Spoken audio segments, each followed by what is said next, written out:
It's one of the things that a lot of young people are lacking, is a structure to how to go about establishing who they are in the world. Yeah. Well, that's, what's really cool, and it's been really quite remarkable, I would say, is that what I've noticed when I've been speaking publicly, say, over the last year and a half, because there's a hole in our culture where there should be a discussion about maturity, truth, and responsibility. No one's talking about that. Okay, so now I'll come up and I'll start talking about that. I'll say, look, like, what should you do with your life? Well, take care of yourself, but take care of yourself in a way that also means that simultaneously you're taking care of your family, and also means that simultaneously you're taking care of the broader community. So that's kind of your goal. So orient yourself towards that. Personal success, but in a way that your success breeds success. Because if you're going to establish an aim, why not establish like a really good aim? That's a good one. It's good for you. It's good for everyone else. Yes. Okay. That'll give your life some meaning. Now make a plan, generate a vision. That's what the Future Authoring Program helps people with. Develop a vision of what your life could be like if it was worth living, despite all its suffering. It's like, what would you need so that you would be happy to be alive? You'd find your life meaningful, so you don't get all bitter and resentful and cruel and hostile and ideologically addled and like murderous and genocidal. It's like none of that. You think real hard. How would you have to configure your life so that despite its suffering and the malevolence that's part of it, that you would regard it as worthwhile? So that's up to you to develop a vision. Then put a plan into practice. And so when I talk to people about this, and most of my audiences are young men, it's probably about 65, 35. More and more women are showing up, but that's about what it is right now. The halls are dead silent. You could hear a pin drop because nobody's said so clearly for like 50 years that almost all the meaning that you will need to get you through the hard times of your life is going to be a consequence of adopting responsibility, not of rights and impulsive action, impulsive freedom. Like, fine, rights, yeah, got it. Freedom, no problem. Even freedom to do impulsive things, fine. But that isn't where you're going to find the meaning that keeps you sustained through the storms of life. That's going to be, you take care of yourself, you take care of your intimate partner, you take care of your damn family. You don't run off. You take care of your community. You rescue the wisdom from the past. You stand up straight and you be courageous despite the fact that life is tragic and tainted by malevolence. It's like that's ancient wisdom. That's what that is. And understanding that there's structure and discipline. And that, I am in a lot of ways, both of those things you described earlier. I'm in a lot of ways, my mind I'm creative and I'm always sort of half paying attention to things, but I'm also disciplined. Yeah, right. And it's one of the reasons why I think I so relate to both sides of this issue. Yeah. Because I could It's also one of the reasons you're successful. Yeah, I could have easily been some hardcore right-wing asshole. I'm a competition-oriented person. Yeah. I've been since I was a child. Yeah. I grew up competing in martial arts tournaments. I mean, and you have to be a hard person to do that. Yeah. You have to understand what discipline is. But before that, I was an artist. I wanted to be a cartoonist. I wanted to do comic books. That's what I wanted to do. I wanted to be an illustrator. If it wasn't for one bad teacher in high school that totally shied me away from art, I probably would have went into that as a living. So to me, what you're giving there is sort of a realist version of religion. You're saying these stories are needed for a very real way. I suspect you basically agree with that. Yeah, I do. And what's fascinating about this is, Jordan may be closer to Aristotle than I am to Plato, but I think that we almost have a Platonic versus Aristotelian argument going on here, because it seems like what you're talking about is the idea that if we dig down deep enough into our biologies and into our neural networks, what we find is a common set of shared values that if you refuse to acknowledge them leads to grave unhappiness. And what I'm almost at every level. Right, and what I'm coming from is almost a Platonic idea, which is that the mind of man reflects the mind of God to the extent that that not only is I would argue as an Orthodox Jew, revelation is necessary, but even if you don't use revelation, that using your capacity to reason, you can find a purpose in something above. But we end up at the same place, which is the set of values that if you actually if you stray away from this common set of values, and I'm talking like the most root level values, personal responsibility, free will, it's your job to be responsible for members of your family.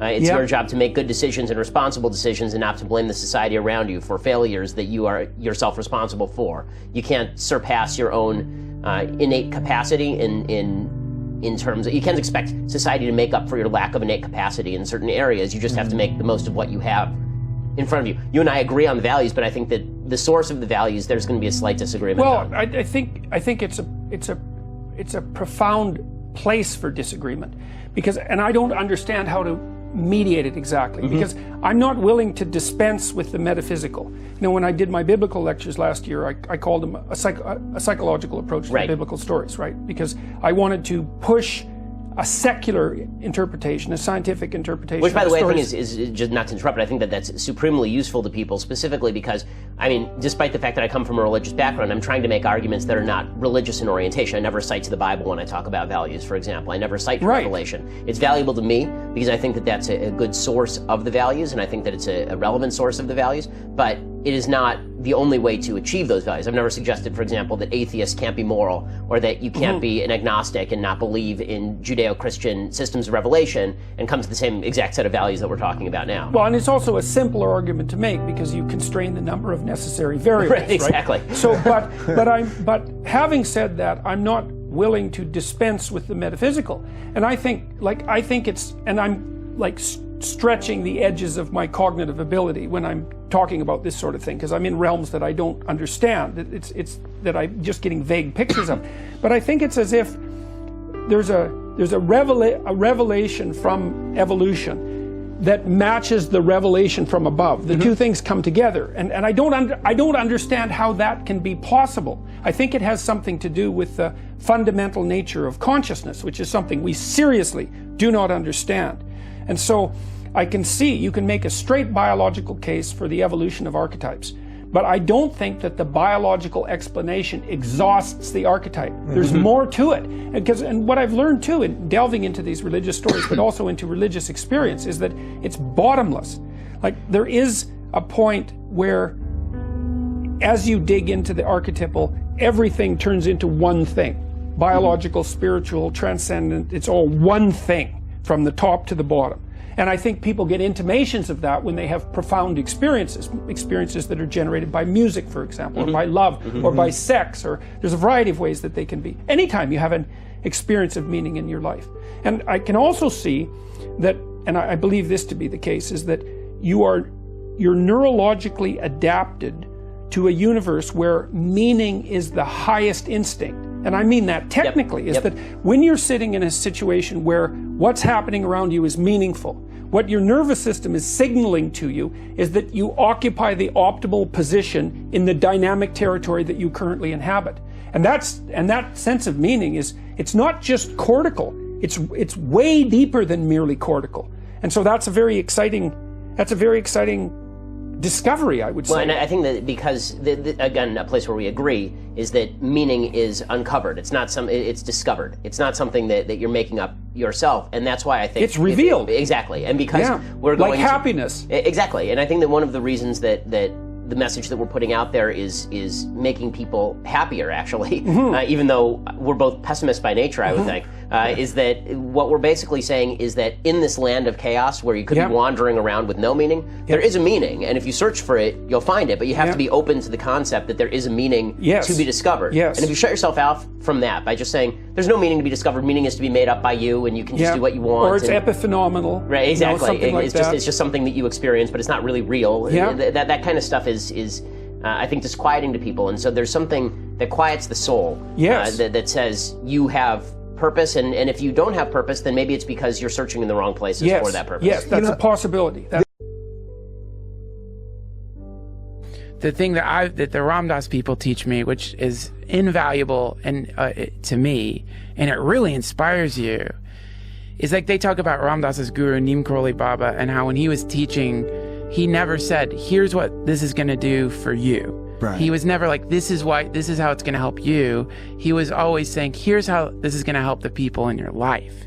And so the moment you make that little shift where working on yourself, as it's called, is not about doing something so that you can fucking have a fucking six-pack and get laid, but the moment you start with doing a scarf on, in a cowboy and ride a horse, shaving your stomach. But the moment you start fucking doing this stuff, because you know that it's going to directly help the people around you in ways you can't even imagine. Like, you don't even know yet, because there's going to be a moment in every single person's life where someone comes up to you who's in a lot of trouble and they need help. And it might not be money. It might just be something you could say to them. It might just be something you need to be lucid in that moment.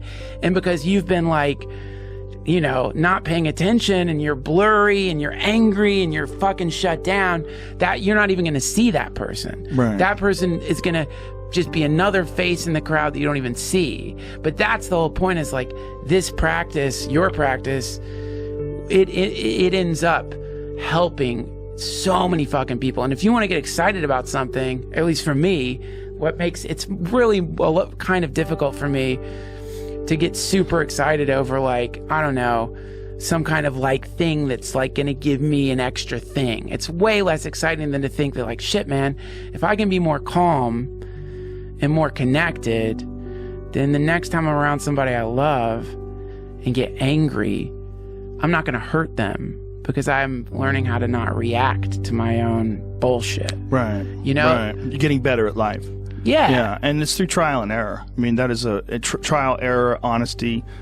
And you also have to realize that we're not all coming from the same starting block, you know? Right. Some people came from abusive childhoods. Some people came from super supportive and loving childhoods. Some people were spoiled as children, and that's what they're the people that struggle the most sometimes.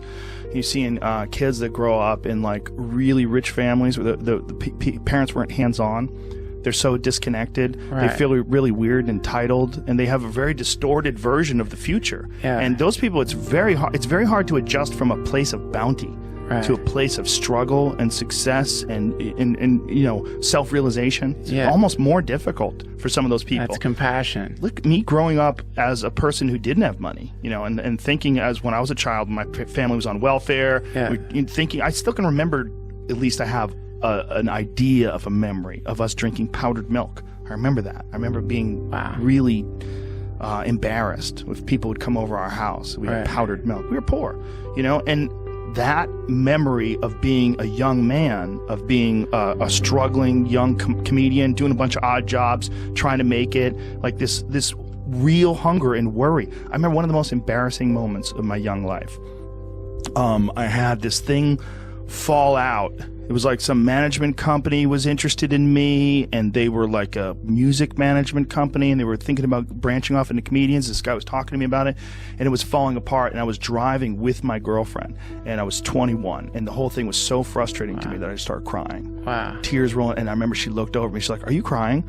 And I was like, "Yeah, fuck, yeah." And she's like, "Oh."